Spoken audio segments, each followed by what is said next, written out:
dari spesies yang kita namakan dengan foraminifera. Ya, jadi Kingdom dia masuk ke dalam Protista, ini filmnya dari Protozoa, ini Sarcodina. Nah, nanti dalam praktikum Anda juga diminta untuk mencoba mengurutkan. Nah, kalau ini adalah pengelompokan mulai dari yang paling atas, Kingdom, kemudian filum, sampai ke spesies, sampai ke subspesies. Nah, kalau Anda melakukan pengamatan di lab, maka Anda akan dari bawah. Jadi Anda detailkan apa ciri-ciri dari spesies tersebut, kalau dia masuk ke dalam spesies apa. Sebagai contoh ini Cyclopeus, kata Cyclopeus annulatus contohnya. Nah, si spesies ini dia masuk ke dalam subgenus Cyclopeus, kata Cyclopeus. Kemudian masuk ke dalam famili Orbitoididae, kemudian ada ordernya adalah Rotaliina. Sampai ke atas ini ada lagi subkelas dan sampai ke filum, ya filumnya masuk ke dalam Protozoa. Nah, pengelompokan ini menjadi penting. Kenapa? Karena memang kita mencoba melakukan identifikasi spesies. Jadi ini menjadi poin penting, terutama dalam praktikum. Jadi Anda melakukan praktikum itu dicoba betul diidentifikasi dengan betul. Kenapa? Karena kalau kita melakukan identifikasi spesies, sebagai contoh, kalau kita identifikasi foram, ya, foram itu kalau kita identifikasi, semua bagian dari deskripsi itu menunjukkan bagian dari hierarkinya atau taksonominya. Sebagai contoh, ini kalau kita melakukan berdinding tes Hialin, ini contoh deskripsi. Mungkin minggu depan setelah UTS Anda dalam praktikum sudah mulai masuk tentang pengamatan foram, ya nanti salah satu identifikasi foram dalam pengamatan foram itu dicoba didetailkan apa yang perlu kita diskusikan. Sebagai contoh, dinding tesnya apa? Apakah dia sebagai dia hialin atau dia aglutin dan seterusnya. Kemudian bentuk tesnya, dia apakah lensa, bentuk lensa atau bentuknya tabular, ya bentuk lonjong dan seterusnya. Ini bentuk lensanya. Kemudian susunan kamarnya, apakah ganda atau uniserial atau biserial dan seterusnya. Mungkin lebih detail nanti setelah UTS nanti tentang foram itu akan lebih dijelaskan oleh Pak Indra Novian nanti tentang identifikasi foram dan apa saja yang perlu kita lakukan dalam diskusi foraminifera. Baik, saya hanya fokus pada tentang pembagian secara taksonominya. Jadi ini tes Hialin itu menunjukkan bahwa dia sebenarnya adalah Rotaliina. Jadi semuanya superorder Rotaliina itu di tesnya adalah Hialin. Ya. Kemudian kalau bentuknya terputar, ini superfamili, ini Nodosaria. Ini adalah superfamili itu ketika susunan kamarnya adalah ganda. Ya, kemudian lensa ganda Nodosaria. Kemudian kalau genus itu ketika lehernya yang pendek, ya. Kalau yang panjang itu beda genus lagi. Ini adalah pengelompokan secara umum, ya secara umum identitasnya Hialin, itu masuk Rotaliina. Kan umum, semakin ke ujung ini semakin lebih detail, ya lebih detail. Jadi deskripsi unsur morfologi itu harus urut. Kenapa urut? Karena urut itu untuk mencerminkan setelah hierarki taksonominya. Ya, mulai dari tes Hialin itu yang paling gampang. Ya, oh dia masuk order Rotaliina dan seterusnya. Bentuk tesnya itu juga. Jadi misalnya clustering tes, bentuk tes dan seterusnya. Baik, nanti bisa dijelaskan di praktikum lebih detailnya. Cuma ini saya menekankan tentang penekanan setiap identifikasi spesies berarti menunjukkan jenjang dari kelompok secara taksonomi. Ya. Baik. Nah, ini yang beberapa poin yang penting saya coba sampaikan di sini. Penamaan spesies itu dia kita mengacu kepada penamaan secara binomial, ya, secara binomial. Berarti dua suku kata, ya. Sebagai contoh ini Globigerina. Ini Globigerina boleides, ya, ini dua kata, ya, Globigerina dan boleides, ya.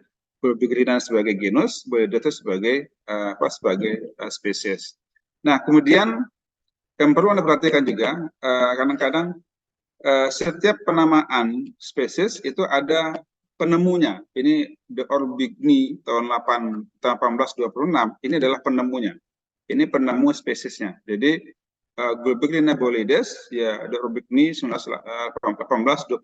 Jadi si boleides ini ditemukan pertama kali oleh Orbigny tahun 1826. Nah, uh, kemudian ini, bagaimana jika ada perubahan? Jika ada perubahan penamaan spesies sebenarnya. Oh, ini ada spesies yang sudah dikenal sebagai Globigerina boides. Anda ingin merubah. Oh, ini secara identifikasinya kok deskripsinya agak tidak mirip dengan dengan genus Globigerina. Itu biasanya ditambah gini. Kalau Anda menjumpai ini ada penemunya dibikin tanda kurung di dalam penemunya, itu menunjukkan bahwa penemu ini bukan penemu pertama. Broxen ini bukan penemu pertama dari Elevala. Ya, dia adalah penemu. Dia itu mengusulkan genus yang lebih tepat. Jadi pengusulan genus yang baru disampaikan oleh Broxen ini 1934, dan dia mengusulkan genus yang baru. Nah, karena dia bukan penemu pertama, maka itu dibikin tanda kurung. Ya, ini penuh tanda kurung, di dalam kurung bahwa Broxen 1934. Ya. Nah, kemudian ada lagi nih, perhatikan ini Globigerina Alveolina primera. Kemudian ini ada lagi, kalau diperhatikan ada dalam kurung itu Glamalveolina. Ya, ini untuk penamaan spesies ketika kita menjumpai ada subgenus. Nah, ini perlu diperhatikan. Jadi contoh Alveolina, Glamalveolina primera. Primera ini adalah spesiesnya, Alveolina adalah genusnya, Glamalveolina ini adalah subgenus. Ya, ini adalah subgenus. Jadi untuk subgenus itu dibikin ditulis di dalam forum. Itu Glamalveolina. Ya, ini penemunya ya untuk subgenus. Nah, kemudian yang penting lagi dalam penamaan spesies ini, bagaimana untuk penamaan subspesies? Ya, kalau subspesies itu tinggal ditambahkan saja penamaan di akhir spesies. Ya, jadi kalau ini adalah Globoratalia caroezulensis, ini adalah spesiesnya. Ini genus, ini spesies. Ini yang Canialensis ini adalah subspesies. Ya, jadi kalau subspesies tinggal menambahkan satu kata di akhir setelah spesies. Jadi menjadi 3 suku kata. Globoratalia genus, Caroezulensis adalah subspesies, sedangkan Canialensis adalah spesies, sedangkan Canialensis adalah subspesies. Ya, jadi kalau subspesies tinggal ditambahkan. Jadi atau disebut trinominal ya. Kalau binomial itu adalah 2 kata, ini adalah trinominal itu adalah tiga kata. Ya. Sedangkan kalau subgenus tinggal ditambahkan ditambahkan di setelah genus, cuma dimasukkan dalam kurung. Loh, kenapa nggak 3 katanya? Kalau 3 kata nanti jadinya subspesies, nanti dikira subspesies. Padahal ini bukan subspesies, tapi subgenus. Ya. Baik. Kemudian ada beberapa yang penting juga untuk penamaan spesies dan taksonomi. Ini sering ada ketika Anda membaca paper ataupun di buku. Nah, ini ada beberapa ikutan setelah nama spesies. Ya, ini sering dijumpai. Sebagai contoh, ini ada CF. Ya, CF itu dari kata confer. Confer itu disebandingkan. Artinya si Terabratula gibosa ini kata CF. Dia mirip dengan si gibosa atau lebih bisa dibandingkan dengan gibosa. AVV itu afinis atau afinis itu afinitasnya mirip ya. Jadi dia bentukan dari si Terabratula gibosa ini itu ditulis sebagai APP, itu mirip. Tapi si penemunya, si pengidentifikasinya atau si observernya atau penelitinya itu tidak begitu yakin. Jadi betul tidak ini sebagai gibosa. Tapi dari cirinya sih mirip-mirip dengan gibosa. Kalau kita ragu untuk menamai spesies, maka kita bisa tambahkan AVV. Ya, kenapa? Sebagai contoh, Anda mengidentifikasi spesies, cuma dia nggak utuh lagi, mungkin sudah keroak, mungkin sudah mengalami diagenesis, sehingga bentuk kamarnya nggak sempurna, mungkin aperturnya nggak sempurna, sehingga ketika dia tidak sempurna, dia tidak awet dengan bagus, maka bisa ditambahkan dengan APV. Itu menunjukkan keyakinan si penelitinya itu tidak begitu yakin dengan nama spesies. Ya. Nah, bagaimana dengan Kemudian juga ada SP ya. SP itu biasanya kalau ketika kita betul-betul tidak tahu. Ya, contohnya kita ketemu Globoratalia, tapi ini saya tidak tahu ini Globoratalia apa ini. Apakah dia Minardii atau Globoratalia tumida atau yang lain. Tapi kita nggak tahu nama spesiesnya apa. Nah, karena kita nggak tahu, atau bisa jadi ini kemungkinan spesies baru nih, cuma kita nggak begitu yakin untuk menyebut sebagai spesies baru. Keyakinannya masih kurang sekali. Maka tulis saja genusnya, kemudian ditambahkan dengan SP. Itu menunjukkan bahwa ini adalah spesies dari genus, contohnya Globoratalia, cuma spesiesnya belum bisa kita identifikasi. Jadi Globoratalia SP, berarti ini ya masuk golongan Globoratalia, cuma spesiesnya belum kita namai atau belum bisa kita identifikasi sebagai spesies apa. Itu SP. Ya, jadi tingkat keyakinannya tidak bisa kita identifikasi. Nah, ini yang penting juga. Bagaimana kalau kita menjumpai spesies ini sudah yakin betul ini beda sama spesies yang sudah terpublish. Kemudian kita pengen membuat nama spesies baru. Karena dia beda sama yang lain, kita beri nama spesies baru. Nah, itu biasanya ditambahkan dengan NSP atau NOV-SP atau kependekan dari novel, ya, new atau novel, ya, novel species atau penemuan baru.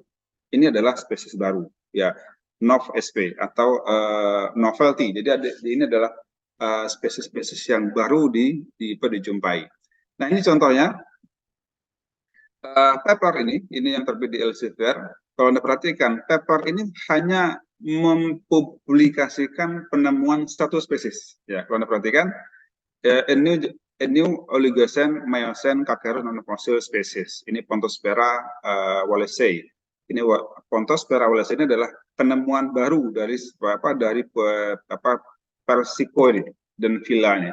Jadi Persico dan Villa ini menamai spesies baru itu dengan nama Pontospera wallacei.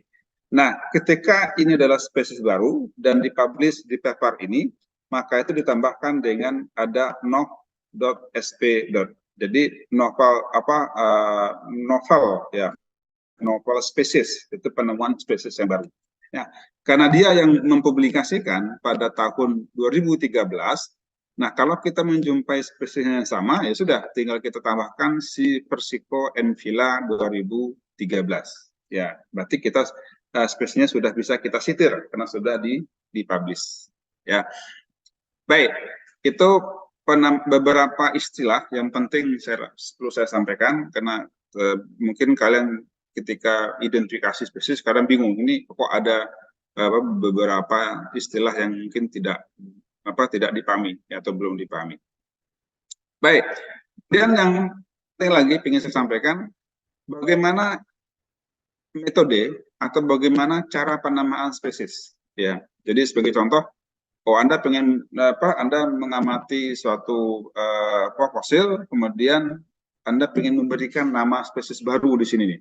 Kenapa? Karena saya menjumpai spesies yang tidak sama dengan deskripsi orang lain, maka Anda berikan nama spesies baru.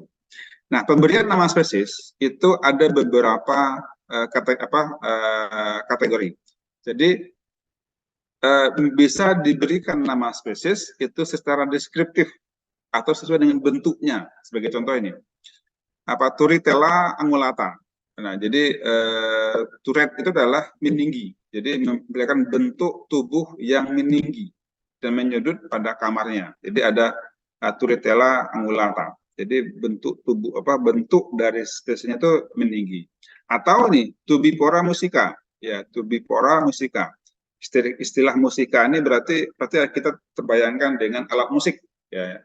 Jadi bentuk dari spesies ini itu seperti pipa, tube, ya, bentuk pipa yang menyerupai seperti alat musik. Ya, makanya diberi kata musika. Ya. Atau ada spesies yang istilahnya sebagai contoh kalau di nanofosil reticulopentera umbilica. Kata-kata umbilica itu dia punya umbilikus, ya, lubang, ya, yang besar.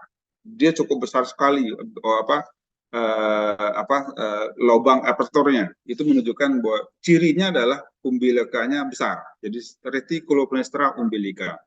Nah, itu adalah ciri-ciri secara deskriptif. Ya, jadi kita bisa menamakan spesies dengan deskripsi dari fosil tersebut. Ya.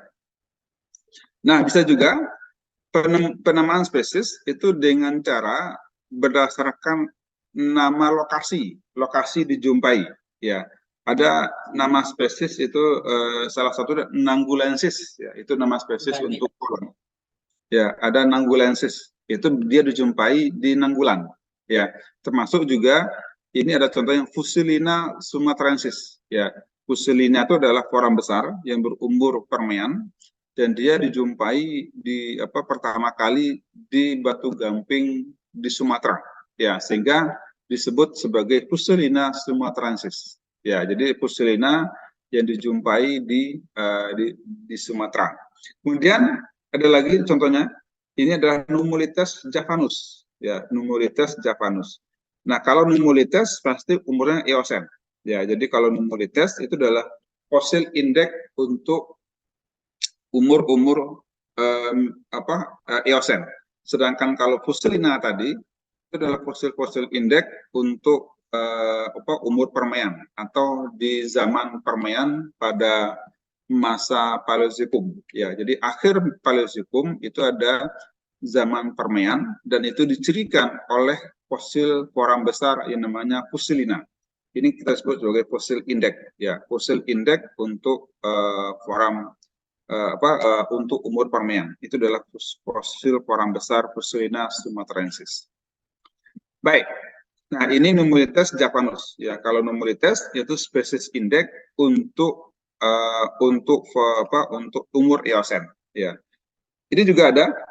Ini Philipsia sumatrensis. Ya, jadi kalau tadi adalah Fusilina sumatrensis, ini adalah Philipsia sumatrensis. Ya, jadi sama-sama sumatrensis, tapi beda spesies. Ya, ini adalah spesies Philipsia. Ini bagian dari trilobit. Ya, jadi permian trilobit, Philipsia sumatrensis ini untuk spesies trilobit. Ya, sedangkan tadi Fusilina sumatrensis itu untuk fosil-fosil Fusilina atau koram besar. Baik, kemudian penamaan spesies juga bisa mencantumkan nama penemunya. Ya, sebagai contoh, ini Discoaster martinii. Martini itu adalah dari kata Martini. Martini adalah penemu fosil tersebut. Jadi dia memberi nama Discoasternya itu dengan Discoaster martini. Ya, boleh ya, boleh saja, tidak ada larangan. Anda memberi nama spesies dengan nama orang tua Anda, ya silakan aja. Atau memberi nama spesies pacar Anda, yang monggo-monggo saja. Jadi memberi nama itu penghargaan penemu, bisa memberi nama spesies berdasarkan nama penemunya. Anda beri supaya Anda juga bisa punya kenangan terhadap spesies, tentu ya Anda beri nama dengan nama Anda. Ya, tidak masalah. Cuma syaratnya tidak boleh, hanya boleh satu spesies. Ya, Discoaster martini, ya sudah martini saja. Jadi nggak boleh, nanti setelah ini ada Cocolithus martini, ini malah orang bingung. Ini kok ada martini banyak sekali. Ya, jadi martini cukup jadi hanya boleh dipakai di satu saja. Jadi satu penamaan martini. Ya. Baik. Kemudian ini filogeni, ini sudah kita bahas di awal kuliah. Jadi kajian mengenai hubungan antara kelompok organisme yang dikaitkan dengan proses evolusi. Ya, kalau tadi adalah ciri fisik, taksonomi. Kalau filogeni itu secara evolusi. Nah, ada dua hal di sini yang perlu coba saya sampaikan. Pertama adalah dalam mencari hubungan secara evolusi, secara genetik, itu biasanya digambarkan dengan dua cara. Ya, dua cara. Pertama dengan ini yang kita namakan dengan diagram kladogram. Ini kladogram. Jadi menggunakan kladogram. Ini salah satu cara untuk melihat bagaimana hubungan evolusi dari setiap dari organisme. Itu dengan cara bisa digambarkan menggunakan diagram, namanya adalah kladogram. Nah, sebagai contoh, ini yang bagian bawah ini adalah kedekatan yang paling dekat, ya. Sebagai contoh, ini vertebrate, ya. Berarti semua ini adalah vertebrata, ya. Jadi mulai leopard, ada kura-kura, ada salamander, ada tuna, semuanya adalah bertulang belakang. Nah, semakin ke sini, contohnya, oh ini adalah ini four working leg. Jadi ini yang berkaki, ya. Jadi semua yang berkaki di sini nih. Ini yang berkaki, ya. Ini berkaki. Tapi yang di sini tidak. Tuna ini nggak berkaki, ya. Ikan nggak berkaki. Jadi dia tidak masuk di sini. Jadi ini dipotong oleh beberapa ciri tertentu. Jadi ini vertebrate, kemudian ini four working leg, dia punya 4 kaki. Ini dia punya amniotic egg atau kantong telur. Nah, ini dia punya kantong telurnya, ada kantong telurnya. Kemudian ini leopard, ini ada dia punya rambut atau bulu, ya, dia punya rambut atau bulu. Jadi semakin ke ujung ini dia mengerucut ke semakin secara spesifik cirinya itu semakin spesifik, ya. Semakin ke bawah ini semakin cukup besar, cukup global atau cukup keterikatannya semakin cukup luas, ya. Ini contoh.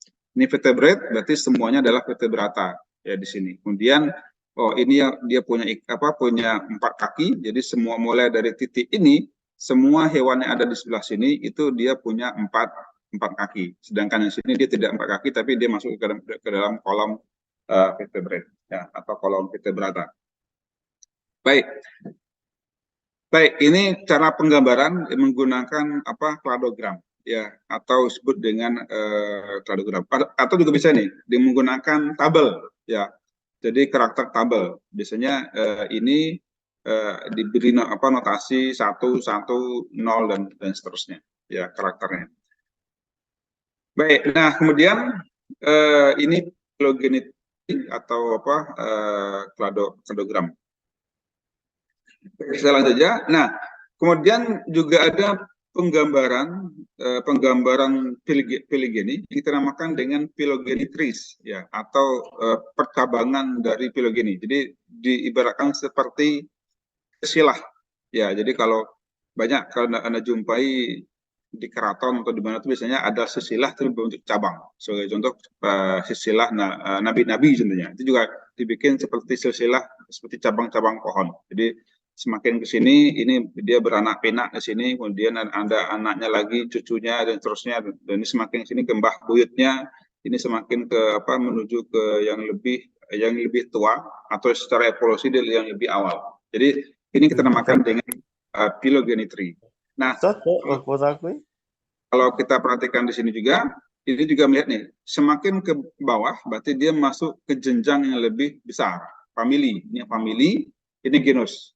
Ini genus, satu genus tersendiri, ini satu genus tersendiri lagi. Nah, semakin ke ujung berarti ini sudah sampai ke spesies, ya, ini ke spesies tertentu. Ini juga sama. Ini satu spesies tertentu, ini genus, ini ke satu spesies. Ini kalau dipilah-pilah lagi mungkin menjadi sub spesies.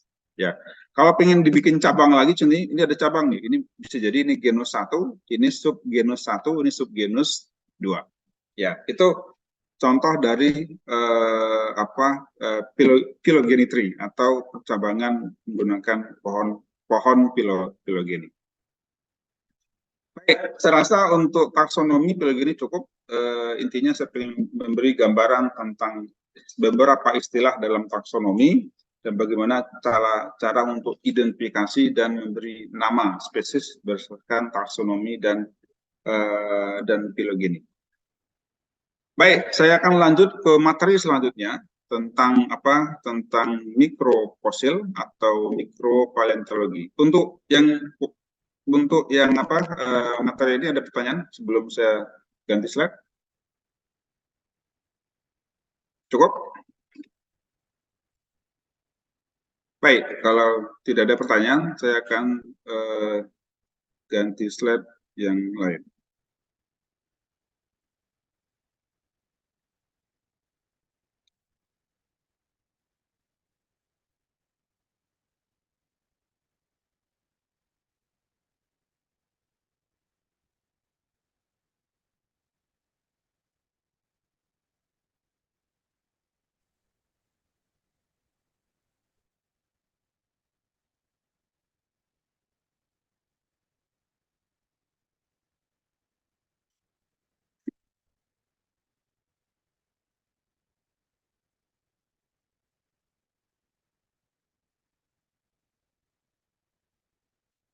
Baik, eh, ini materi yang kedua. Jadi materi kedua saya akan coba bahas tentang mikropaleontologi. Jadi ini adalah pendahuluan apa apa introduction untuk mikropaleontologi. Nanti setelah UTS nanti akan diisi oleh Pak Indra Novian tentang lebih detail tentang mikropaleontologi foraminifera. Ya, nanti mikropal foraminifera nanti akan disampaikan lebih detail oleh Pak Indra Novian. Dan mudah-mudahan juga nanti sangat berkorelasi dengan dengan praktikum. Nanti praktikum juga harapannya mulai setelah UTS itu juga sudah mulai masuk tentang foraminifera. Baik, sebelum melangkah lebih jauh tentang foraminifera, nanti saya akan coba bahas lebih umum, lebih general tentang mikropaleontologi. Oh ya, setelah UTS nanti saya jadwalkan juga nanti akan ada kuliah tamu tentang aplikasi mikropaleontologi untuk paleoseismik, ya, paleoseismik dan juga paleotsunami. Nanti akan diberikan oleh Pak Eko dari BRIN, dari LIPI, ya.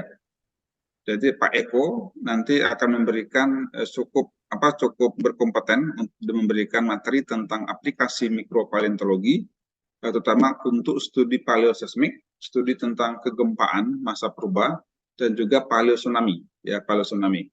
Nanti untuk waktu saya jadwalkan nanti akhir Oktober, ya, nanti di akhir Oktober atau setelah UTS. Nanti mungkin setelah ini ketua kelas bisa menghubungi saya untuk pasti jadwalnya. Nanti kuliahnya mungkin online, kuliah tamunya online. Nah, karena dia online, saya harap nanti jadwal bisa disepakati nantinya. Ya, tapi saya jadwalkan di akhir Oktober.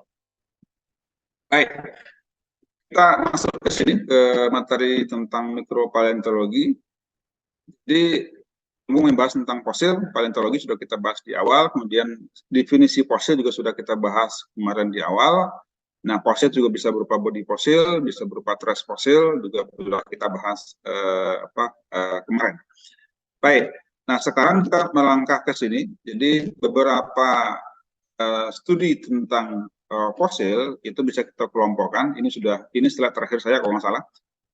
Jadi bisa kita bagi-bagi tentang ada paleobotani, ada paleozoologi, paleoantropologi. Nah, kemarin Pak Didit harusnya sudah menyampaikan ini tentang paleoantropologi.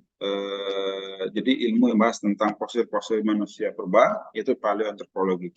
Ya, saya juga sedang mengkontak dosen-dosen di Fakultas Kedokteran di lab paleoantropologi.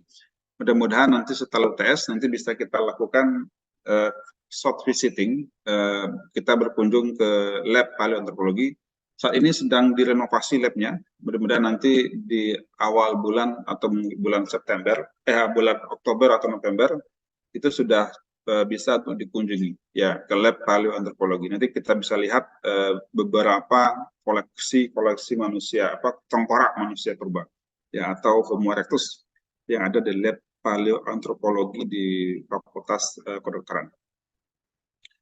Baik, secara objek studi ini kita bagi nih. Jadi ada yang ukurannya kecil, makanya disebut dengan mikropaleontologi. Jadi ilmu yang bahas tentang fosil-fosil ukurannya kecil itu kita namakan dengan mikropaleontologi. Sedangkan fosil-fosilnya itu namakan dengan mikrofosil, kan gitu. Jadi gampangnya begitu. Nah, jadi mikropaleontologi cabang dari paleontologi yang khusus membahas tentang fosil-fosil kecil atau mikrofosil. Nah, kenapa disebut mikrofosil? Ya karena memang ukurannya kecil, dan yang kedua dia harus kita amati dan bisa kita amati menggunakan mikroskop atau menggunakan alat bantu, ya, alat bantu yang namanya mikroskop. Ya, jadi dia berukuran mikroskopik atau kecil dan dia harus menggunakan alat bantu yang kita namakan dengan mikroskop. Nah, apa saja mikroskop yang bisa digunakan dalam identifikasi mikrofosil? Ini yang biasa kita gunakan, ini adalah binokular atau sering disebut dengan stereobinokular atau trinokular. Jadi bino Okular itu dari kata-kata bino itu adalah dua. Okular itu adalah lensa yang di depan mata. Jadi dua lensa okular itu binokular. Kalau tiga lensa itu namanya trinokular. Ya, kalau dua lensa itu adalah binokular. Jadi dua lensa di depan mata kita itu di mikroskop itu ini namanya binokular. Kalau trinokular, dua lensa di depan mata kita, satu lensa untuk kamera untuk untuk dokumentasi. Nah, kemudian apa yang bisa diamati menggunakan mikroskop stereo binokular itu adalah foraminifera, ada dan yang lain. Kemudian ada mikroskop polarisasi dan dan SEM. Ini saya Nah, ini contoh mikroskopnya. Jadi yang stereo binokular ini yang kita amati untuk forum kecil. Nanti praktikum Anda akan banyak memegang mikroskop ini, mikroskop stereo binokular. Ini hanya memperbesar objek yang kita amati. Jadi contohnya kalau Anda mengamati koram yang ukurannya butiran kecil itu, yang ukuran 100 mikron, nanti akan bisa Anda perbesar menggunakan lensa. Lensa ini biasanya 4 kali, ini 10 kali, berarti 40 kali perbesaran. Ini memperbesar ukuran objek, itu makanya namanya stereo binokular. Jadi kata-kata stereo itu ya kita menggunakan dua mata dan hanya memperbesar objek, itu stereo binokular. Nah, kemudian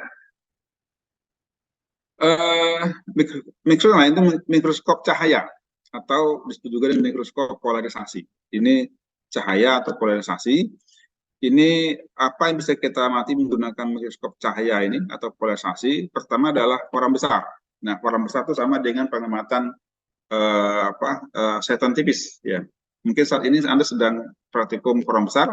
Jadi koram besar itu menggunakan mikroskop polarisasi atau mikroskop cahaya. Ya, cahaya. Jadi bisa juga tanpa polarisasi juga bisa. Jadi contohnya mikroskop biologi itu bisa.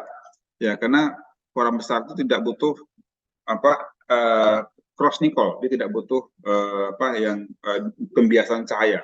Cukup cahaya yang dari bawah dipantulkan ke lensa, sudah langsung kita amati. Ya, jadi mikroskop cahaya itu untuk koram besar. Nah, untuk nanofosil, ya ini nanofosil itu juga bisa menggunakan mikroskop polarisasi. Nah, kalau nanofosil kita membutuhkan mikroskop betul-betul yang punya spek polarisasi. Ya, kenapa? Karena kalau nanofosil kita butuh pengamatan tanpa Nicholl dan pakai Nicholl atau cross Nicholl, PPL dan SPL. Di cross polarized ya, atau juga yang paralel polarized. Ya, kalau paralel itu ya mikroskop cahaya biasa aja. Kalau SPL itu dia cross ya. Nah, nanofosil itu membutuhkan dua-duanya. Jadi membutuhkan penampakan PPL dan SPL. Jadi kalau ini harus menggunakan mikroskop polarisasi. Ya, seperti ini. Ya, ini kalau biasanya kalau polarisasi itu dia punya piringan. Ya, piringannya untuk diputar. Ya, untuk gelap cahayanya gelap cahayanya bisa bergradasi. Ya, nanofosil.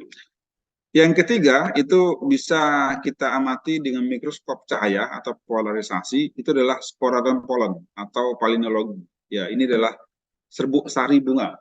Ya, serbuk sari tumbuhan, serbuk sari bunga atau tumbuhan itu bisa kita amati di bawah mikroskop polarisasi. Nah, apa perbedaannya? Mungkin lebih kepada magnifikasi perbesarannya. Kalau koram besar, kita hanya butuh perbesaran paling cuma 2 kali 10, 20 kali perbesaran cukup. Ya, jadi 20-40 kali perbesaran itu lebih dari cukup. Ya, bahkan bisa kalau lebih kecil lebih bagus. Ya, 10 kali, 20 kali itu bisa. Itu untuk koram besar karena ukurannya besar. Kalau koram besar itu 500 mikron sampai malah 2 sampai 3 mm ukuran dari koram besar. Sehingga tidak butuh perbesaran yang besar untuk menggunakan pengamatan koram besar. Nah, yang kedua, kalau nanofosil ini butuh perbesaran yang tinggi. Ini berapa? Ini butuh perbesaran 1000 kali perbesaran. Ya, 1000 kali perbesaran baru bisa pengamatan nanofosil. Ya. minggu depan setelah UTS untuk praktikum Anda sudah mulai preparasi sampel sekaligus nanti preparasi untuk nanofosil dan pengamatan nanofosil. Ya. Nah, nanofosil itu karena dia 1000 kali perbesaran, maka kita butuhkan lensa objektifnya itu yang 100 kali.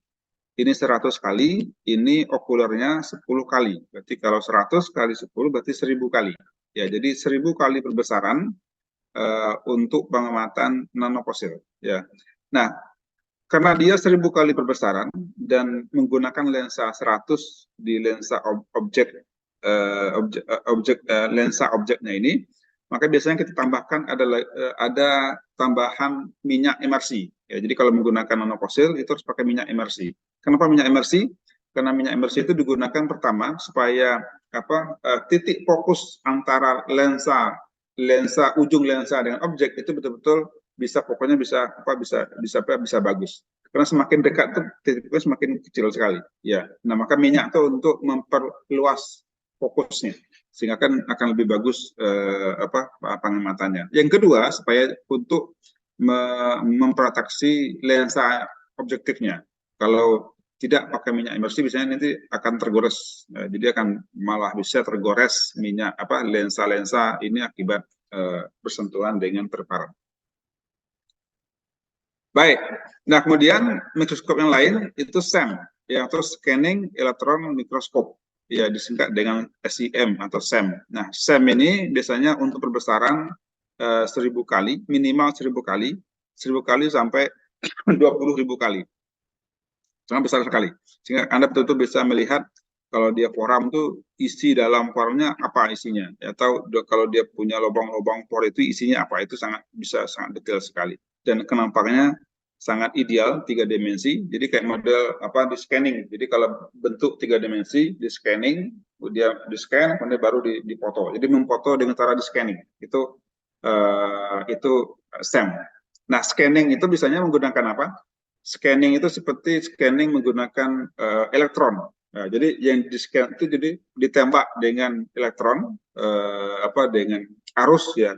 Jadi yang menekan itu adalah elektron, ya. Itu scan. Beda kalau Anda nyekan pakai nyekan kertas itu ya flat itu aja. Tapi kalau SEM itu dia menyekan 3 dimensi. Jadi betul-betul semua titik itu diputar, kemudian di scan kemudian baru nanti objeknya bentuk 3 dimensi yang sangat ideal sekali.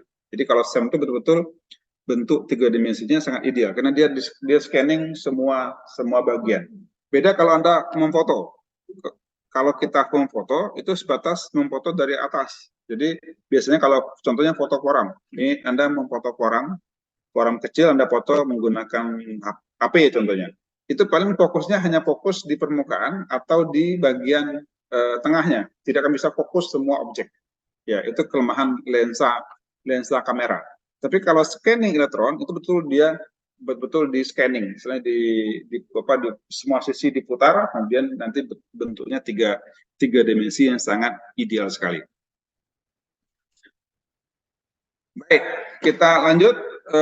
Kemudian jadi mikrofosil, kalau kita bikin kelompok, itu ada kelompok mikrofosil yang sisa utuh, ya dari organisme dewasa atau memang berukuran mikroskopis.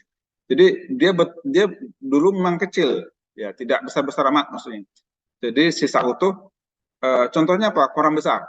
Koram besar itu kalau Anda mati di bawah mikroskop, ya memang ukurannya segitu. Ya, jadi dewasanya juga mesti gitu. Dia tidak berarti bahwa kita mengamati bagian atau fragmen dari organismenya, tidak. Karena memang ukurannya masih gitu. Jadi sisa utuh berarti organisme dewasa, tetapi memang berukuran mikroskopis. Atau ada juga yang bentuk embrionik, berukuran mikroskopis dari organisme yang dalam dewasanya itu besar. Ya, jadi bisa jadi dia belum dewasa, tapi kita jumpai dia masih embrionya atau masih kecil. Ya, itu juga ada. Contohnya apa? Forum juga ada. Jadi dia forum-forum yang masih sifatnya juvenil atau masih masih embrionik, masih cikal belum dewasa, itu juga sering kita jumpai. Nanti mungkin pas Pak Indra bisa menjelaskan lebih detail. mana yang bentuk embrionik, mana yang sudah dewasa bentuk foramnya. Atau berupa fragmen. Ya, contohnya mungkin fragmen moluska. Ya, moluska itu besar.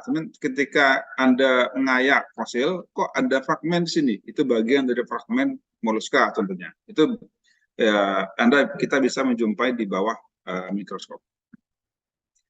Baik, ini kelompok mikrofosil dari Armstrong dan Brewster 2005. Ini juga mengelompokkan mikrofosil. Tapi pengelompokan mikrofosil di sini itu dia mengelompokkan berdasarkan dinding tesnya atau komposisi dari dinding tesnya. Ini dibagi dua secara garis besar. Ada yang organic wall mikrofosil, jadi dia berdinding tes organik. Dan yang kedua, dia berdinding tes yang inorganik. Jadi ada yang berdinding tes organik, ada yang inorganik. Nah, yang organik apa? Contohnya spora dan polen. Jadi palinologi atau spora dan polen itu masih asli tuh. Jadi dia berdinding tes organik, ya. Atau Dinoflagellata atau contohnya adalah akritak. Ya, dia bukan inorganik. Nah, contohnya inorganik, contohnya apa? Foram. Ya, foram itu akibat dari pengendapan atau istilahnya preservasi dari CaCO3, kalsium karbonat. Ya, dia mineral. Ya, jadi ini mineral apa? Mineral kalsit. Jadi beda sama ini. Ya, ini betul-betul dilingkupi oleh masih bagian organik yang asli. Ya, tapi kalau foram enggak, itu kalsium karbonat atau mineral kalsit. Ya, ini juga sama nanoplankton. Nanoplankton adalah bagian dari alga. Jadi nanoplankton itu alga. Jadi alga yang plankton itu namanya adalah nanoplankton atau disebut dengan kokolitopor. Ya, kokolitopor. Nah, kokolitopor ini ketika dia mati menjadi fosil, maka dia teralirkan dalam bentuk dinding tes yang berkomposisinya kalkarius. Ini ada kata-kata kalkarius, berarti karbonatan. Atau kalau kita terjemahkan ke dalam bahasa Indonesia, itu menjadi nanoplankton gampingan. Ya, kalkarius. Jadi kata-kata kalkarius itu kan gampingan, ya, gampingan. Jadi kalau contohnya nama batu, ya, kalkarius sandstone, ya, atau kalkarius siltstone, itu kan batu pasir gampingan atau batu pasir karbonatan. Ya, jadi batu pasir karbonatan atau batu lempung karbonatan itu namanya kalkarius sandstone. Ini juga sama. Kalkarius nanoplankton. Jadi kalau di banyak paper itu kalkarius nanoplankton. Kenapa? Karena istilah nano dan plankton itu menunjukkan ukurannya sangat kecil sekali, mikron, ya, 2 sampai 20 mikron. Sedangkan plankton itu cara hidupnya yang plankton. Ya. Jadi istilah nanoplankton, nano itu ukurannya kecil, plankton itu cara hidupnya plankton. Jadi semua organisme yang dia alga ukurannya kecil dan plankton masuk ke dalam nanoplankton.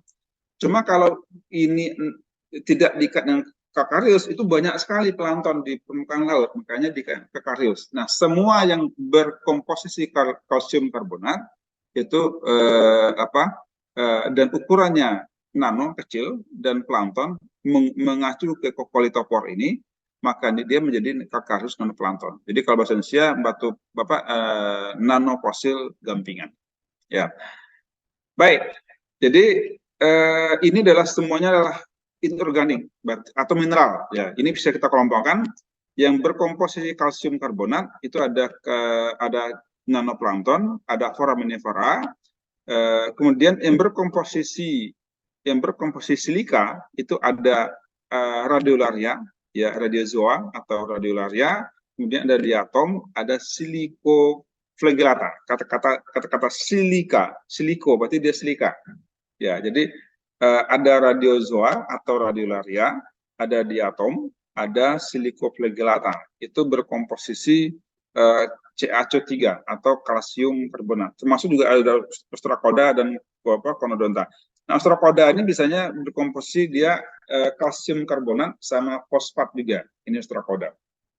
Conodon juga sama kalsium karbonat. Jadi Conodon, Ostracoda, foraminifera, nanoplankton itu kalsium karbonat. Ya, kalsium karbonat. Bedanya apa? Kalau ini dua ini ada yang plankton, tapi kalau ini semuanya adalah bentik. Dia berjalan, dia nekton. Strokoda itu dia menambatkan dirinya dan juga berjalan aktif. Itu strokoda. Konodonta itu biasanya sifatnya seperti apa? Seperti cacing, ya, seperti cacing. Ini konodonta. Jadi dia di bawah permukaan laut, ya. Baik, nanti bisa kita bahas lebih detail di di kuliah selanjutnya. Baik, ini contoh mikrofosil ya. Kalau Anda perhatikan di sini, ini ada foramen kecil, foraminifera kecil, ini foramen besar. Kenapa di foramen besar? Karena ukurannya cukup besar. Ya, ini ukurannya paling 100 mikron, ini mungkin bisa sampai 2-3 mm. Ya, ini foramen besar. Kemudian ini adalah alga. Ini oncoid dan alga. Jadi oncoid itu adalah alga yang membentuk seperti bulatan-bulatan itu namanya oncoid. Ya, ini alga. Ini alga. Ini dengan menggunakan sehatan tipis, ya, petrografi atau sehatan tipis. Ini juga sama sehatan tipis. Ini juga sehatan tipis. Kalau ini menggunakan peraga tabur, cuma difoto menggunakan SEM atau scanning electron microscope. Contoh juga, ini adalah kokolit. Ya, jadi kalau diperhatikan, ini kokolit ini. Ini adalah kokolit atau nanoplankton. Jadi satu butir ini itu satu spesies. Ya, ini satu spesies, dan sangat melimpah sekali. Ini adalah skala, kalau satu garis skalanya adalah 10 mikron. Dia sangat kecil sekali. Ini 10 mikron. Jadi kalau Anda bisa bayangkan, kalau ini adalah 10 mikron, berarti satu spesies ini lebih kurang 5-7 mikron. Ya, itu ukurannya. Jadi sangat kecil sekali. Mikrometer, ya, sangat kecil. Baik. Nah, ini juga mikrofosil yang kita jumpai di ayakan. Jadi kalau Anda ngayak mempreparasi untuk pengamatan mikrofosil, maka Anda akan menjumpai ayakan Anda seperti ini, ya. Nah, kalau boleh saya ini ada banyak mikrofosil di sini, ya, ada banyak mikrofosil dan salah satunya pasti adalah foram, ya, karena sifatnya adalah ayakan fosil, maka biasanya ini adalah yang kita jumpai itu adalah foram. Foram apa ini? Nah, kalau foram pasti Anda sudah mulai menerka bahwa ini pasti ada foram plankton dan juga ada foram bentik. Ya, mana yang plankton? Ini plankton. Ya, ini plankton. Ini golongan genus Globorotalia. Kemudian ada juga yang bentik. Ya, mana yang bentik? Biasanya bentik yang model-model ini. Ini bentik bentuknya bisa yang uniserial, ada yang uniserial, ada yang biserial. Ini bentik, ini plankton. Ini plankton sifatnya adalah ini Globorotalia, juga plankton Globorotalia. Ini yang globular, golongan Globigonides dan Globigerina. Ini juga foram plankton. Ini foram plankton, ini bentik. Ini sejadi adalah bisa bagian bentik, mungkin bisa juga adalah pecahan. Nah, selain foram plankton bentik, apakah ada kemungkinan fosil lain? Sepertinya ada. Contohnya adalah ini. Ini adalah kalau diperhatikan ini, ini adalah bentuk fosil yang berbeda sama bentuk yang di sini, ya, bentuk foram plankton. Ini adalah bagian dari fosil yang fosil lain sebenarnya, ya, bukan foraminifera. Ada yang tahu fosil apa ini? Pernah lihat fosil ini sebelumnya? Atau yang sudah pernah nyoba-nyoba preparasi mungkin pernah lihat fosil ini? Ada yang tahu? Tidak tahu. Baik. Jadi ini ada 2 buah jenis fosil selain foram yang bisa kita identifikasi di slide ini. Jadi pertama satu fosil ini, ya. Yang kedua ini, kalau Anda perhatikan ada bentuk-bentuk yang bening ini. Dia cukup bening, bentuknya segitiga, dan juga ada bentuk yang lurus-lurus ini. Ya, ini bentuk segitiga dan lurus. Ya, ini ini juga mikrofosil juga ya. Jadi kalau saya katakan, kalau kita kembalikan tadi, fosil itu ada yang utuh, ada yang fragmen, ya. Nah, yang utuh nih, foramnya utuh nih. Ini adalah satu spesies asli, dia utuh hidup sebesar ini. Itu adalah fragmen yang utuh. Yang ini adalah bagian dari spesies yang cukup besar, ya. Jadi bagian dari spesies yang cukup besar dan dia cuma bagian kecil dari spesies cukup besar. Nah, fosil apa itu? Ini dia. Jadi kalau perhatikan, ini foram plankton, ini foram bentik, ini spicula atau duri dari spong. Ya, spong. Spong itu puripera. Ini spong. Ini spicula dari spong. Jadi spicula itu adalah duri-duri dari spong. Spong itu bentuknya kayak model kerucut-kerucut, bro. Itu spong. Ya. Nah, kemudian ini ostracoda. Ya, ini ostracoda. Jadi ostracoda itu adalah masuk ke dalam arthropoda. Ya, jadi ostracoda. Jadi dia hidup di laut dan ukurannya cukup kecil. Ya, ini lebih kurang 100 sampai 200 mikron, bahkan ada yang sampai 500-600 mikron. Ya, ini ostracoda. Jadi di samping foram plantik, foram bentik, juga kita bisa jumpai spicula, spong, dan juga ostracoda. Ya. Nah, ini contohnya. Jadi bukan SpongeBob, kalau ini SpongeBob ini. Ya, bentuknya seperti ini. Jadi di laut kita, di laut dangkal kita kan menjumpai banyak sekali koral. Ini branching koral, ini ada ada yang koral-koral otak, ini koral-koral yang branching, yang bercabang. Kemudian biasanya dia di samping koral-koral itu hiduplah si spong ini. Ya, nah spong itu kayak gini. Ya, di dalam spong itu kita menjumpai banyak sekali duri-duri ini. Ya, ini kita namakan dengan spicula, ya, atau spike. Ya, spike itu dari kata duri. Ya, duri-duri ini ternyata komposisi spicula itu adalah SiO2 atau silika.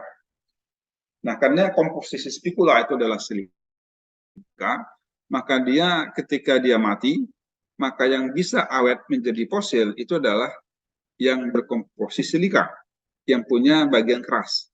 Nah, bagian keras yang di sini, di spong itu adalah spikulanya. Sehingga yang jadi fosil biasanya adalah spikula. Jadi kalau Anda mengayak sedimen, Anda menjumpai banyak spikula, banyak spike, ya banyak duri-duri dari spong, maka bisa dipastikan lingkungan pengendapan litologi Anda itu merupakan laut-laut dangkal. Ya, jadi laut-laut yang dekat dengan kehidupan terumbu karang. Ya, jadi berupa laut dangkal. Baik, ini kalau ditanya kenapa mikrofosil itu perlu dipelajari, ya secara cukup intens. Jadi kenapa dibedakan sih mikrofosil ini dibanding sama yang lain? Jadi kalau kenapa dipelajari? Jadi ukuran fosil ini terlalu kecil sehingga tidak dapat diperiksa secara langsung. Jadi kalau beda sama moluska. Moluska Anda bisa ngamati langsung dan bisa Anda identifikasi. Ya, bisa Anda deskripsi, identifikasi, selesai. Tapi kalau mikrofosil, kita butuh alat bantu. Ya, alat bantu ini namanya adalah mikroskop. Dan yang kedua, mikrofosil itu mudah dijumpai dalam jumlah banyak. Sebagai contoh, kalau Anda punya batuan yang namanya batu napal. Ya, napal. Napal itu kalau Anda preparasi foram dalam 100 gram napal, Anda preparasi foram, Anda akan menjumpai foram yang banyak sekali. Mungkin ratusan ribuan foram bisa kita jumpai dalam 100 gram.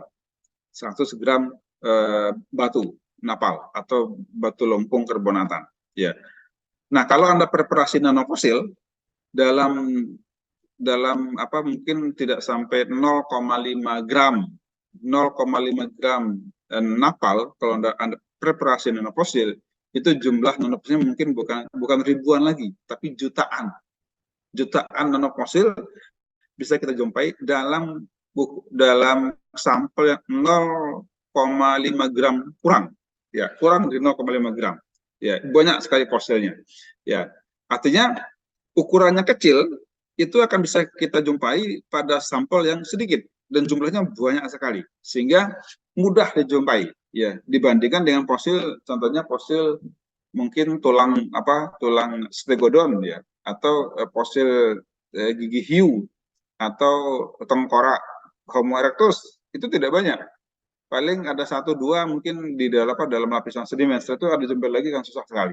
Ya, makrofosil itu susah dijumpai, tidak banyak dijumpai. Tapi kalau yang namanya mikrofosil, sebagai contoh adalah korab kecil atau nanoplankton, itu akan banyak sekali kita jumpai. Ya, jadi jumlahnya, jadi mudah mudah kita jumpai dalam sampel yang sedikit. Ya. Kemudian nih sejumlah besar fosil masih bisa. Ya, jadi kenapa dia banyak dijumpai dalam sampel yang sedikit tadi? Karena biasanya fosil kecil itu terhindar dari abrasi. Ini yang pernah kita bahas kemarin, syarat pemfosilan. Kenapa ukurannya kecil, jumlahnya banyak? Itu tadi, semakin kecil ukurannya, dia akan bisa dan mudah untuk terpreservasi, teralihkan dengan cukup bagus. Ya. Baik, ini preparasinya tidak memakan waktu banyak, ya, atau lebih singkat, ya. Kecuali polen. Kenapa polen? Polen itu betul lama. Polen itu kalau kita preparasi polen mungkin butuh waktu sampai seminggu 2 minggu. Kenapa? Karena polen itu dia butuh ekstraksi dengan menggunakan dengan zat kimia yang banyak. Jadi menggunakan zat kimia HF dan kimia lain, sehingga kita butuh waktu yang cukup panjang sekali untuk polen. Nah, namun yang lain sebagai contoh, kalau Anda preparasi menggunakan untuk koram, nggak lama. Koram itu paling 3 hari Anda rendam pakai deterjen, itu sudah cukup. Atau pakai peroksida mungkin ya 2 jam perendaman, 1 jam perendaman pakai peroksida, itu sudah cukup. Kalau menggunakan deterjen, cukup pakai deterjen 3 hari direndam, itu sudah cukup. Kemudian diayak. Ya. Nah, itu untuk untuk koram. Untuk nanofosil lebih gampang lagi. Nanofosil cukup Anda kerik, Anda kikis ya, kemudian dicoba dipanaskan, kemudian baru dilem, itu cuma butuh waktu 5 menit sampai 10 menit sudah jadi preparat nanofosilnya. Jadi preparat nanofosil cuma butuh 5 menit ya untuk bikin sayatan untuk smell slab nanofosil. Koram butuh waktu mungkin 5 hari untuk merendam, 3 sampai 5 hari untuk merendam, baru diayak. Belum lagi Anda ngoven butuh 1 hari, cukup lama. Polen butuh waktu 2 sampai 3 minggu. Jadi banyak sekali preparasi mikrofosil yang butuh waktu tidak begitu lama, ya, kecuali polen dan polynomial. Dan yang keempat. Jadi kenapa fosil itu penting? Karena yang banyak menjadi fosil indeks itu malah fosil yang kecil, mikrofosil, ya, fosil indeks, ya. Dan juga karena dia fosil indeks untuk apa? Fosil indeks untuk penentu umur batuan. Jadi kenapa fosil mikrofosil itu bisa jadi fosil indeks umur batuan cukup bagus? Kenapa? Karena dia semakin kecil di hidupnya, maka dia semakin mudah untuk berubah, atau semakin berubah ekologinya, maka banyak spesies yang berevolusi menjadi spesies yang baru, ya, karena perubahan ekologi tadi, ya, karena dia berubah menjadi spesies baru. Bagi orang biologi itu menjadi, loh, kok banyak sekali spesies baru di sini. Kalau kita geologi malah senang, berubah ekologi, berubah spesies. Semakin berubah ekologi, berubah spesies, berarti semakin pendek rentang hidupnya. Semakin pendek rentang hidupnya, maka dia menjadi penciri umur yang paling bagus. Ya, jadi semakin pendek rentang hidup suatu spesies, maka dia akan menjadi fosil indeks yang cukup bagus bagi kita geologi. Ya, kita butuh rentang hidup spesies yang pendek-pendek, karena dia akan menjadi fosil indeks untuk penentuan umur. Dan juga mikrofosil juga banyak sebagai penentu kondisi ekologi purba atau paleoekologi. Jadi berubahnya ekologi tentu juga akan merubah pola hidup dari spesiesnya, dari organismenya. Sehingga Kalau kita menjumpai ada perubahan organisme, maka biasanya pasti kena akibat perubahan ekologi. Jadi sangat mudah sekarang kita untuk bicara lingkungan pengendapan, kemudian perubahan ekologi, itu pasti akan terinformasikan dari spesies yang kita amati. Baik, ini contoh fosil sebagai penciri atau penunjuk umur. Ini contoh forum forum besar. Ya, ini adalah forum besar. Contohnya adalah Pustelina. Ini Pustelina. Ini Pustelina tadi, Pustelina sumatrensis. Ini yang Sumatera. Ya, ini sebagai penciri untuk umur-umur apar permean. Ya, dan banyak lagi fosil-fosil lain yang dia sebagai penciri penciri waktu geologi. Nah, ini mikrofosil penunjuk umur yang untuk forum kecil sebagai contoh. Ini forum kecil, kalau Anda perhatikan di sini, ini banyak sekali nih.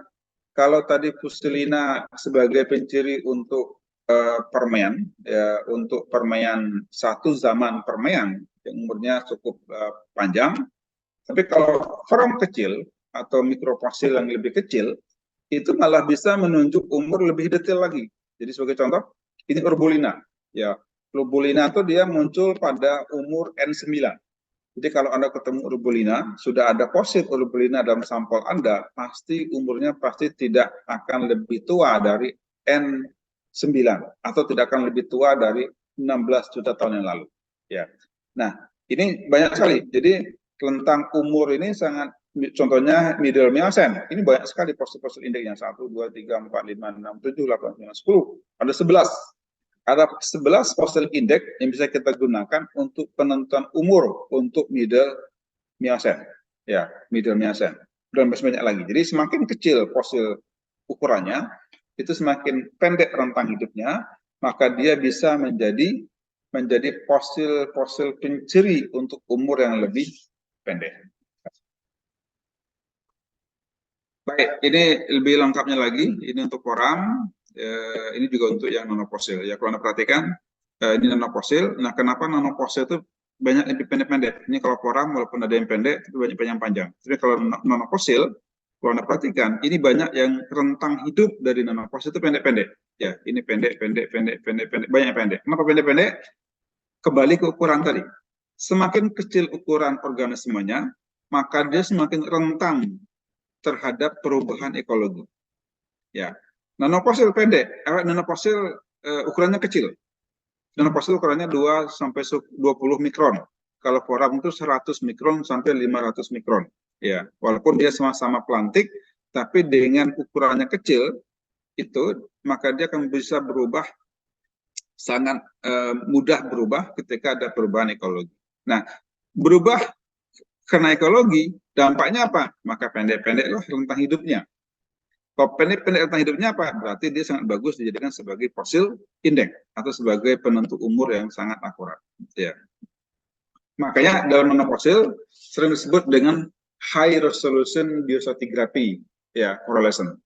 Ya, dia sebagai untuk korelasi biostratigrafi yang sangat detail, high resolution. Jadi resolusi sangat tinggi sekali menggunakan nanofosil. Jadi banyak orang mengkorelasikan kalau dia dari sumur di migas itu ya well to well correlation itu menggunakan biodatum nanofosil. Kenapa? Karena dia sangat bagus resolusinya dan rentang hidupnya sangat pendek-pendek sehingga kita bisa melakukan korelasi yang sangat detail sekali. Baik, ini contoh koram ya. Ini early Miocene ya. Ini contoh early Miocene, ini yang Globigulinides ya. Kemudian kalau ketika Anda ketemu di middle Miocene sudah mulai muncul Globigerinoidea foci group, mulai Urbulina ya.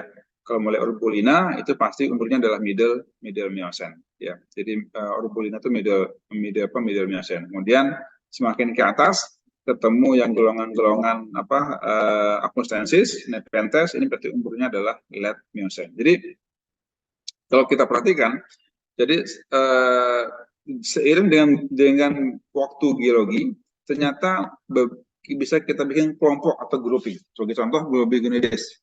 Ini akan banyak di kelompok early Miocene, itu golongan Globigulinides. Kemudian ketika sudah muncul di akhir Miosen, ini sudah mulai banyak golongan Globorotalia, terutama Globorotalia yang punya kill, yang punya hiasan-hiasan dinding, hiasan-hiasan pinggiran nih, ya.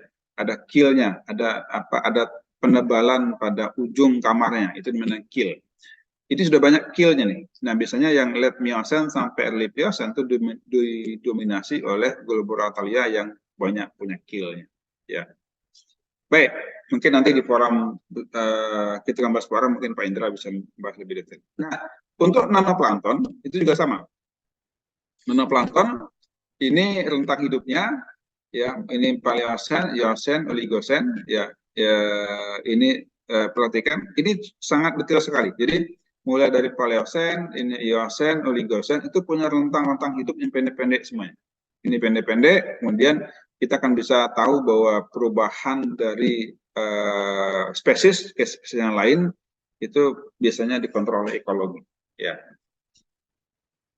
Baik, nah kalau forum plankton tadi untuk sebagai penentu umur batuan, maka untuk lingkungan pengendapan, penunjuk lingkungan pengendapan itu bisa kita menggunakan foraminifera bentonik. Ya, kenapa forum bentik? Karena forum bentik hidupnya di dasar laut. Ya, karena dia hidup di dasar laut, dia menambatkan dirinya di dasar laut, sehingga dia mencerminkan kondisi tempat dia hidup. Ya, dia mencerminkan kondisi tempat dia hidup. Sebagai contoh, kalau yang di zona-zona neritik, maka forum bentiknya kan juga seperti ini.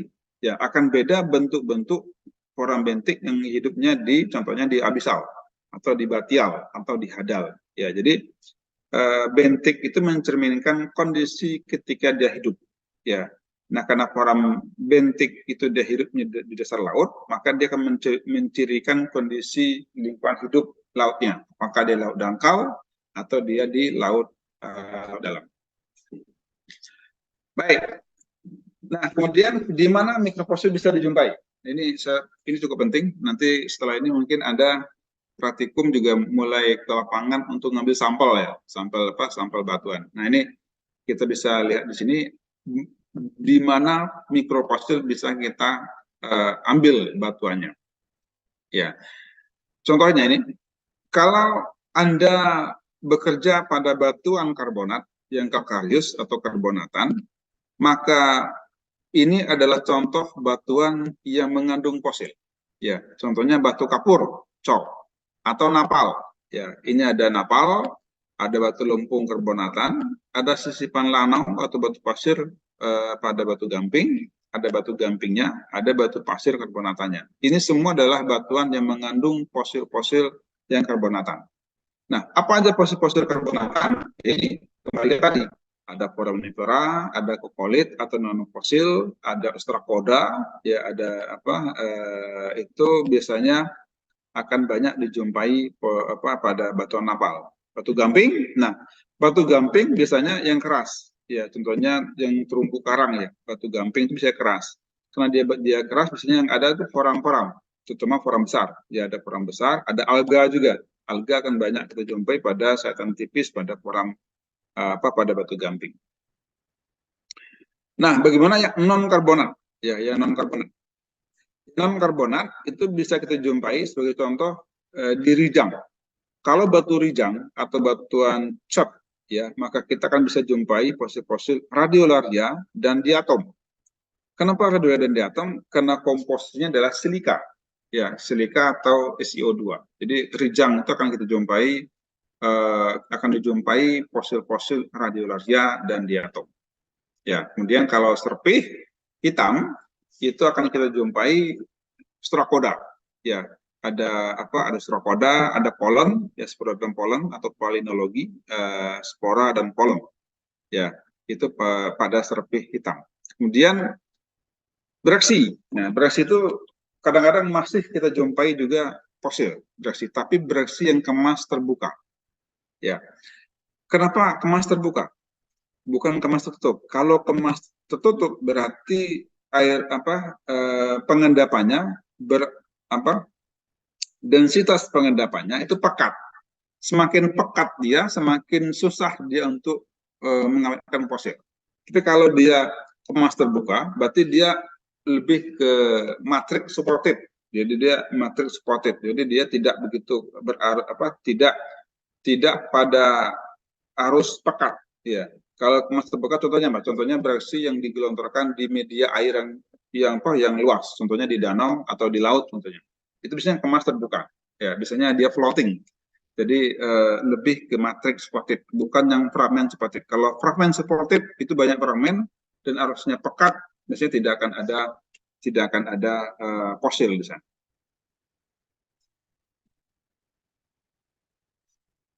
Baik, ini contoh di mana fosil kita jumpai. Jadi bisa pada batu gamping, jadi perselingan batu gamping napal. Ini batu gamping yang cukup keras ini, dan napal yang biasanya sisipan ini. Nah, ini kita jumpai pada batu gamping di batu napal. Atau lempung hitam, ya ini ada lempung hitam. Nah, lempung hitam biasanya apa tadi? Ya, lempung hitam bisa kita jumpai polon, suratan polon, dan juga biasa juga kita jumpai strokoda biasanya. Ya, ini juga sama. Ini batu karbonatan dan juga napal. Ini rijang. Nah, kalau rijang ini akan bisa kita jumpai fosil-fosil fosil-fosil radiolaria dan diatom. Nah, kalau kita punya kolom stratigrafi atau kolom meteorologi, maka kolom meteorologi menggambarkan lingkungan pengendapan akan mencerminkan fosilnya. Sebagai contoh, semua yang batu lumpung atau batu lumpung atau sil atau batu lanau yang karbonatan pasti akan banyak mikrofosil laut, contohnya foraminifera. Tapi yang dia contohnya serpih hitam, ini ada serpih hitam, ini ada batu bara sebagai contoh. Ya, ini ada beraksi yang kemas terbuka sebagai contoh, maka kemungkinan yang akan kita jumpai apa? Itu adalah fosil darat. Ya, fosil darat apa? Kolom, itu fosil darat. Ini juga sama, jadi batuan sedimen berbutir halus yang berselang-seling dengan batu pasir. Oke, coba Anda perhatikan ini penting. Kalau kita jumpai batuan seperti ini, ya contohnya ini adalah batu gamping ini batu pasir karbonatan atau batu gamping, ini yang keras, Maka kalau Anda ingin mengamati forum besar, maka amatilah pada batu gamping yang keras ini, ya, atau batu pasir karbonatan yang keras ini, atau batu gamping. Ini bisa batu gamping, ya. Itu Anda amati di sini. Namun kalau Anda ingin mengayak fosil, mengamati forum kecil, maka ambillah pada bagian yang halus di sini. Ini sebagai contoh. Ya, ini menghalus ke atas ini juga kasar, menghalus lagi ke atas begini. Ini juga bisa yang finding. Cari yang paling halus, paling halus biasanya di kontak antara pasir ini sama lempungnya. Ini paling halus.